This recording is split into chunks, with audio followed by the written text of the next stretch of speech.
জগন্নাথ বিশ্ববিদ্যালয় থেকে যুক্ত হচ্ছেন সহকর্মী তাওহিদুল ইসলাম। তাওহিদ, জোকসু নির্বাচনের ভোট গণনার সবশেষ কি চিত্র দেখতে পাচ্ছেন জানাবেন।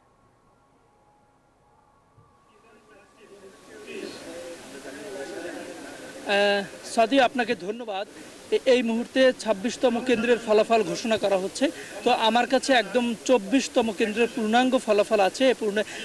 এই ২৪তম কেন্দ্রের ফলাফলে এখন পর্যন্ত কিন্তু আপনার ছাত্র শিবিরের যে প্যানেল ভিপি, জিএস এবং এজিএস, এই তিনটি প্রথম পদেই কিন্তু ছাত্র শিবিরের প্যানেল এগিয়ে আছে। এছাড়া দ্বিতীয় অবস্থানে আছে ছাত্রদল, তৃতীয় চতুর্থ ছাত্র শক্তি ও মাওলানা ভাসানী ব্রিগেড প্যানেল। এছাড়া কিন্তু আপনি জানেন যে ২৮ ঘন্টারও বেশি সময় পার হতে যাচ্ছে। এখন পর্যন্ত কিন্তু চূড়ান্ত ফলাফল ঘোষণা করতে পারেনি নির্বাচন কমিশন।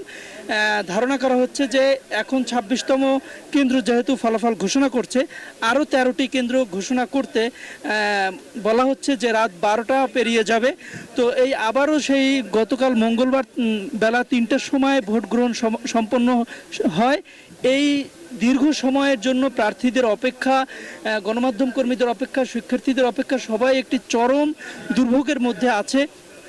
এর অবসান কখন হবে, কখন এই দীর্ঘ অপেক্ষার অবসান ঘটিয়ে সেই তাদের কাঙ্ক্ষিত ফলাফল, শিক্ষার্থীরা যে ভোট দিয়েছেন তাদের নেতৃত্ব বাছাইয়ে সেটি কখন হবে সেই অপেক্ষাই এখন করছেন। কিন্তু পুরো ক্যাম্পাস জুড়েই কিন্তু এছাড়া আইনশৃঙ্খলা রক্ষাকারী বাহিনীর বেশ কড়াকড়ি আছে যাতে কোনো ধরনের বিশৃঙ্খলা সৃষ্টি না হয়। এই অডিটোরিয়াম রুমে বসে যেখানে ফলাফল ঘোষণা হচ্ছে, এখানে শুধু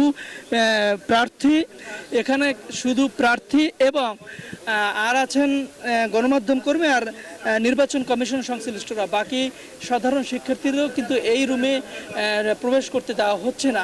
সব মিলে একটি অস্বস্তিকর পরিবেশ তৈরি হয়েছে এই রুমের মধ্যে।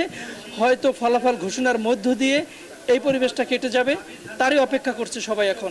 এই ছিল আমার কাছে থাকা সর্বশেষ তথ্য। তাওহিদ, ধন্যবাদ আপনাকে।